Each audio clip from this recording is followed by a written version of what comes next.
In life, there are decisions that shape who we become. But then, there are those decisions, the ones that completely redefine the course of your future, of an industry, even the world. One such decision was made by a 19-year-old in 1975. His name? Bill Gates. And this decision, well, it would make him one of the wealthiest, most influential people to ever live. But let me take you back to a time when the name Bill Gates didn't mean anything to anyone, a time when computers weren't in everyone's homes, when the idea of a personal computer was nothing but a distant dream. Imagine a world where the tech industry as we know it didn't exist, where no one had even heard of Microsoft. Bill Gates was like any other bright young Harvard student, full of ambition and curiosity. He wasn't born into wealth, nor did he have connections that could propel him straight to the top. He was just another student sitting in class, learning about programming. But there was something different about Gates, something that set him apart from his peers. It wasn't just his intellect. No, plenty of people at Harvard were smart. It was his obsession, his relentless belief that computers were going to change the world. And when I say obsession, I mean it. Gates spent countless hours in front of computer screens, experimenting with code, pushing the boundaries of what these machines could do. He wasn't in it for a quick buck or a passing interest. He saw a future that no one else could see, a future where computers weren't just for scientists or universities, but for everyone. But even with all that passion, he was still just another student, until the Altair. The Altair 8800. This was the machine that would spark something massive, a small DIY computer kit that was being sold to hobbyists. It wasn't much, but for Gates, it was the opening he'd been waiting for.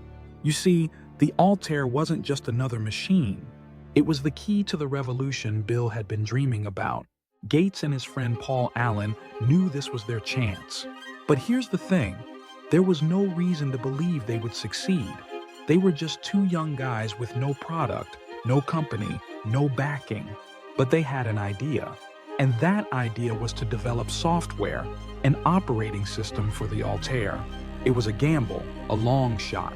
But they believed in it so much, they were willing to risk everything. But here's where the story takes a turn.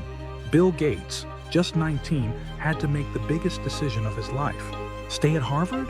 Follow the traditional path, get his degree, and land a prestigious job like everyone else? Or drop out, leave everything behind, and chase a dream no one else understood? It's a decision that could have ruined him. Imagine the pressure. His parents had poured everything into his education. His friends were staying on the traditional path, already gearing up for careers that promised stability and security. But Gates was wired differently. He couldn't shake the feeling that if he didn't seize this opportunity, if he didn't risk it all now, he would regret it for the rest of his life. It wasn't just a choice between school and a startup. It was a choice between safety and greatness, between the ordinary and the extraordinary. Think about it. How many times in your life have you been faced with a decision like that? A decision that scares you to your core, but deep down you know it's what you're meant to do? Most people would have stayed at Harvard. After all, who wouldn't want a degree from one of the most prestigious universities in the world? But not Bill Gates. On that day, Gates chose to leave the comfort of Harvard behind, to bet on himself, to build something that didn't even exist yet. He dropped out of school, moved back to his hometown of Seattle, and alongside Paul Allen, they created what would eventually become Microsoft. Now you might be thinking, what's the big deal? People start businesses all the time. But here's what most people don't know. The decision to drop out wasn't just risky, it was calculated. Gates knew that personal computers weren't just a passing trend. He understood in a way that few others did that software would be the key to unlocking their potential. And that's where Microsoft came in. They weren't just building a company, they were building the future. Within just a few years, Microsoft had developed software that would power IBM's personal computers, one of the first major breakthroughs in the tech world. And that's when the floodgates opened. The decision that could have left Bill Gates in the dust of forgotten startups instead put him at the forefront of the digital revolution. He wasn't just a college dropout anymore. He was a visionary, a leader. But here's the part that most people don't talk about. Gates' decision wasn't just about the money. Sure, Microsoft would go on to make him one of the richest men alive, but for him, it was always about more than that. It was about shaping the future, about creating something bigger than himself. He wasn't just building a product, he was building a platform for others to create on. By the 1980s, Microsoft had become the software giant, powering almost every personal computer in the world. And it all started with that one decision, the decision to leave Harvard and chase an uncertain dream. Imagine, if Bill Gates had chosen to stay at Harvard, we might be living in a very different world today. No Windows, no Microsoft, no tech revolution as we know it. Gates himself has admitted that dropping out wasn't easy. He faced doubt, fear, and the constant pressure to prove that he hadn't made the biggest mistake of his life. But here's what makes his story so inspiring. He didn't back down. He leaned into the uncertainty. He believed that if he worked hard enough, long enough, his vision would come to life. Gates wasn't just an entrepreneur, he was a relentless problem solver. The decision to drop out was only the beginning of a series of tough calls he'd have to make. The early days of Microsoft weren't glamorous. It wasn't some overnight success. It was a grind, a battle to stay afloat. And yet, every day, Gates was motivated by a singular belief that software, not hardware, was the future. You see, in the 1970s, most of the tech world was focused on hardware. It was about building machines, making computers more powerful and accessible. But Gates had a different vision. He saw the untapped potential of software, the programs that would bring these machines to life, making them usable, personal, and indispensable. This vision would lead Gates and Microsoft to their first major breakthrough. In 1980, IBM, the biggest player in the computing world, came knocking.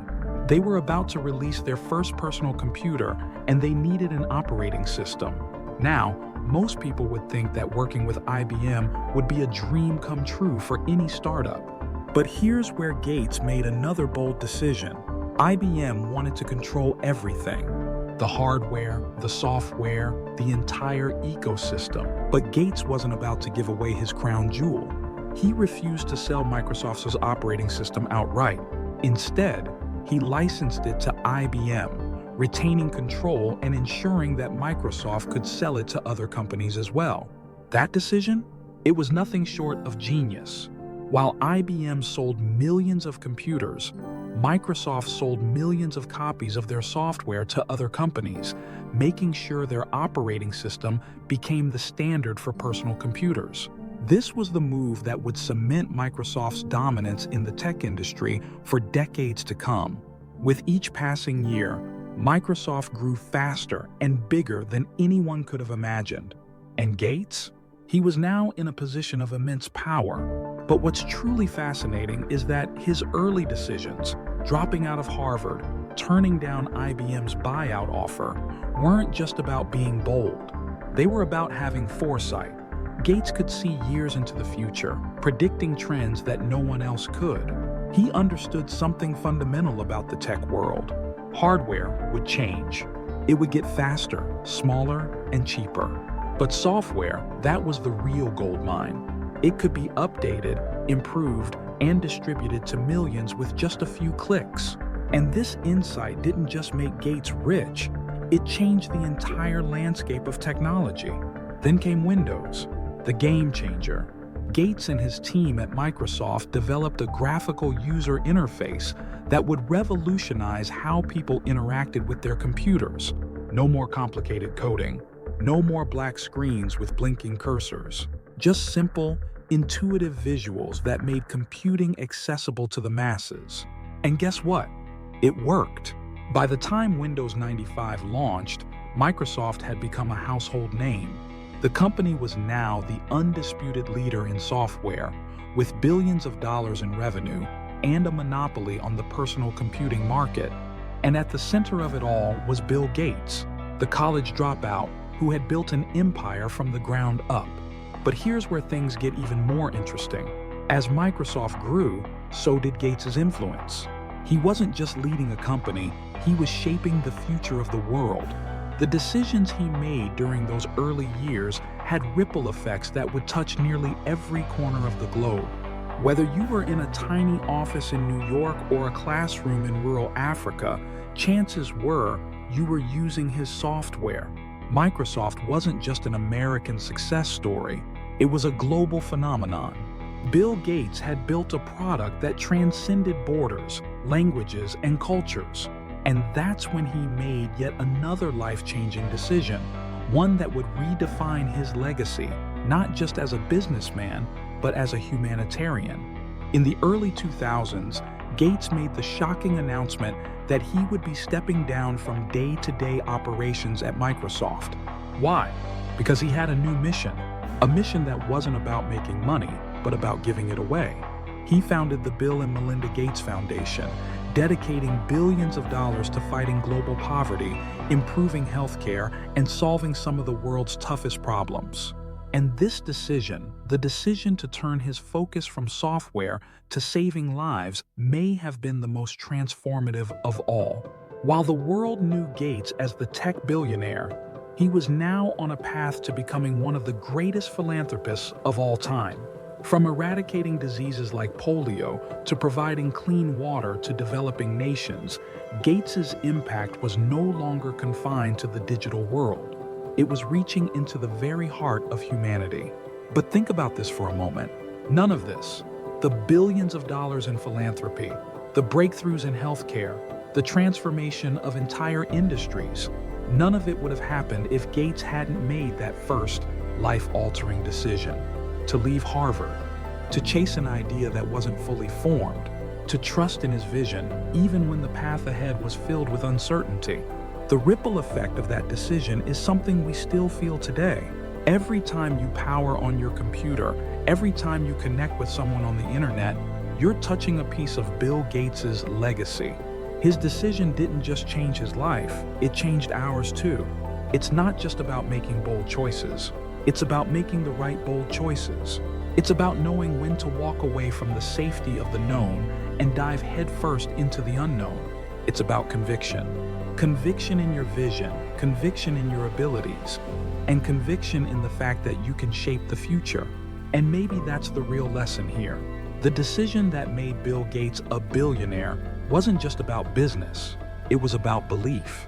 A belief that the world can be changed by those brave enough to challenge the status quo, by those willing to make the hard choices, the scary choices, the life-changing choices. So, what does Bill Gates' story teach us?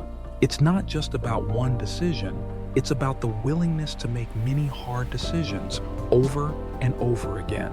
It's about having the courage to step away from what's comfortable and the foresight to see potential where others see risk. Each of us is faced with our own life-changing choices. Maybe you're at a crossroads right now, unsure of which path to take. Remember, the greatest breakthroughs don't come from following the crowd. They come from trusting your own vision, even when it seems impossible. The life you want is on the other side of a decision only you can make. Bill Gates didn't know he would become one of the richest men in the world when he dropped out of Harvard. What he did know was that he was betting on himself, on his dreams, and on his ability to change the world. And he did. Now, Gates's wealth isn't measured by dollars alone. It's measured by the impact he's made on the world, by the millions of lives his choices have touched. And that's the real lesson. It's not just about success, it's about significance. So, as you go forward, ask yourself, what decision will define your life? What bold step will you take that changes not just your world, but the world around you? Thanks for watching. If this story inspired you, don't forget to like, comment, and subscribe for more videos. Until next time, keep chasing your vision.